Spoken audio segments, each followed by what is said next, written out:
ready for the judges to render their verdicts, but we are first going to hear from Judge Henry. So let's proceed. Well, or is it easier over here? Because I have to be able to see your slides. Yeah, right. There we go. Okay. Eloquent testimony, lots of information. I have nothing much to add to what has been said, but I think I do have something to add to what hasn't been said. Let's take a look at this first slide. This is the financial balance sheet of the U.S. economy. Payments going out, payments coming in. Payments have to balance to zero. Right?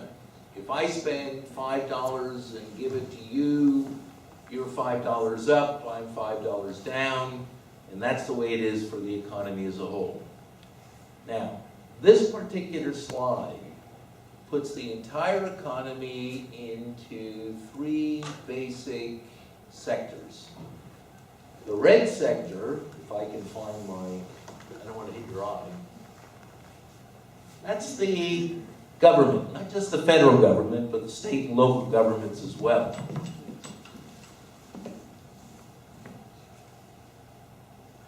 The blue portion is households and non-financial firms, business firms. The green is the foreign sector, right? Now, let's eliminate the foreign sector from consideration for the moment. The reason why that's in the positive area, above zero, is because the U.S. runs a trade deficit. That means money flows to the rest of the world, they're in surplus, vis-a-vis the United States. Okay? Leave that to the side. What you see is what appears to be a mirror image. Right? And that's because it is. It has to be. It's an accounting truth. There's no way around it. What does it mean for us in the fiscal cliff? The only way the private sector, business firms, households, that's us, can be in surplus, income greater than expenditures, not going into debt, is if the government sector runs a debt. Deficit spending. The only way a modern economy like the United States with a trade deficit can function is if government runs a deficit. States and municipalities cannot run deficits forever. In fact, with two exceptions, all states are forbidden from running a deficit. They do, but it's illegal. But they're forced into it. Government deficit at the federal level is absolutely necessary unless we want to go into massive debt. Okay? Now, households are in debt. Right? Corporations are in debt. Financial corporations have a different situation. We'll come to that.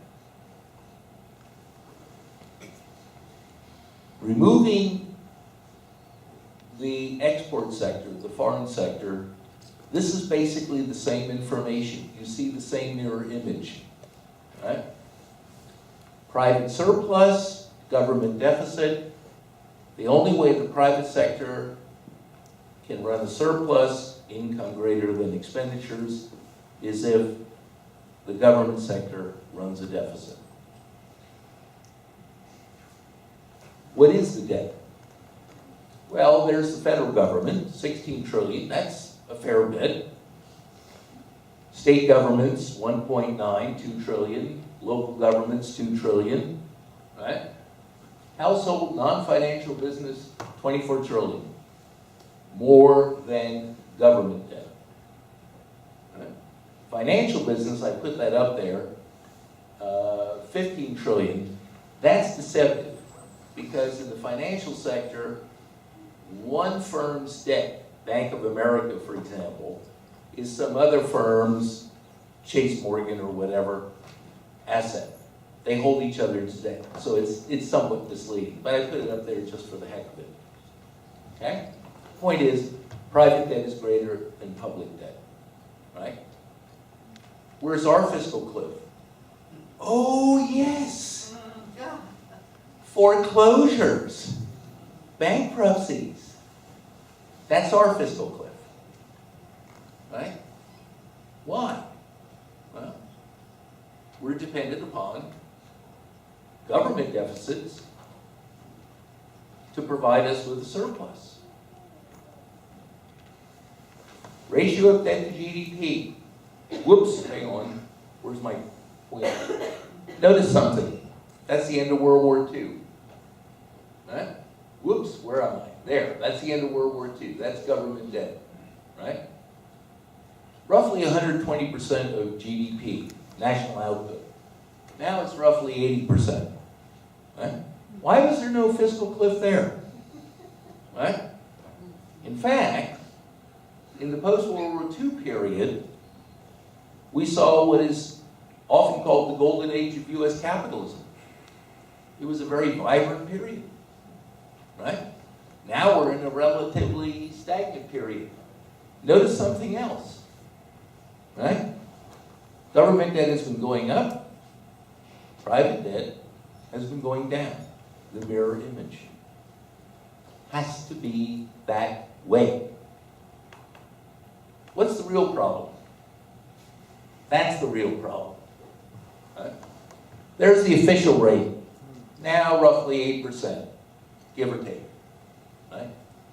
The real rate, according to the Bureau of Labor Statistics, which is the official measuring unit of unemployment rates, is double that. That's the real rate according to the BLS.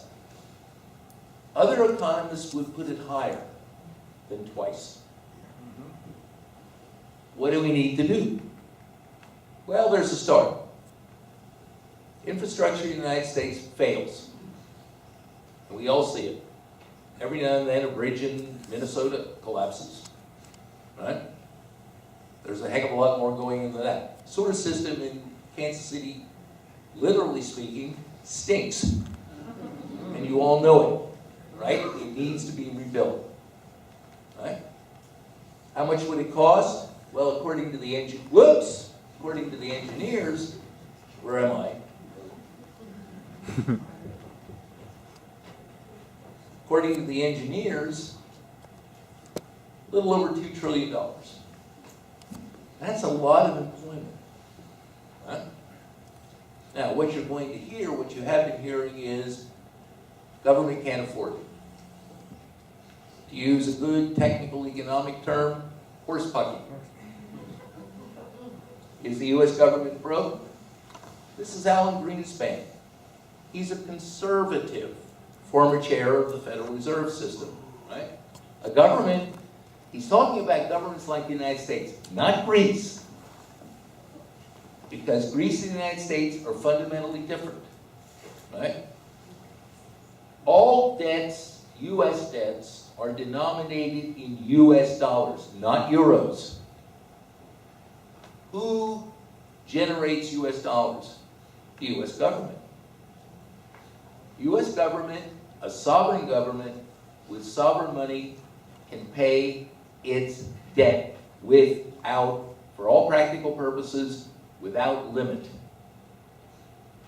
Right? There is no fiscal cliff. Period. Do I have another slide? Am I pointing the wrong way? Is there? I don't know. Anyway, I'm not sure that there is another slide. Is that the end? Oh yeah, what do I do? Oh, that's the end. Okay. It's a fraud. Then you can move it. And as some of our witnesses have informed us, they're after your Social Security, they're after Medicare. Those two items have nothing to do with the federal deficit. But those two items have been singled out. Medicaid as well, but because of the relationship of the federal government, the state, that's a little more complicated. Right? They're after Social Security. They want that pension fund invested in Wall Street money. Right? Medicare, they want the pharmaceuticals and the private insurers, etc., to manage those funds. Right? Again, to use a good old-fashioned economic term, it's all horse pucky. But what do we have to do? We have to stand up. We say we aren't going to let it happen. Period.